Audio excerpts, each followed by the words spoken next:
Advance hydrofacial শিখতে পারছেন, আপনার লেজার হেয়ার রিমুভাল শিখতে পারছেন, বিবি গ্লো ট্রিটমেন্ট শিখতে পারছেন, এবং সবচেয়ে বড় কথা carbon laser treatment. Aesthetic centre, aesthetic clinic, aesthetic wise সুন্দর মতো সার্টিফাইড হয়ে যেতে চাচ্ছেন, তাদের জন্য একটা সুখবর আছে।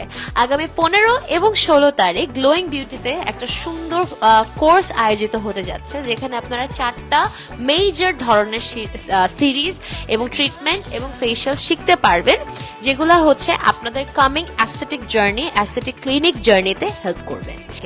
4 ধরনের ট্রিটমেন্ট বা ফেশিয়াল, এটার কোর্স আমি মনে করি কাউরি মিস করা উচিত না, যেখানে আপনারা অ্যাডভান্স হাইড্রোফেশিয়াল শিখতে পারছেন, আপনার লেজার হেয়ার রিমুভাল শিখতে পারছেন, বিবি গ্লো ট্রিটমেন্ট শিখতে পারছেন, এবং সবচেয়ে বড় কথা কার্বন লেজার ট্রিটমেন্ট। এই 4 ধরনের মোস্ট ডিমান্ডিং, মোস্ট কমার্শিয়াল, সবচেয়ে বড় কথা হচ্ছে 2025-এর বেস্ট 4টা ট্রিটমেন্ট আমাদের এখান থেকে, সেই 4টা ট্রিটমেন্টে কিন্তু আমরা আপনাদের শিখিয়ে দিচ্ছি।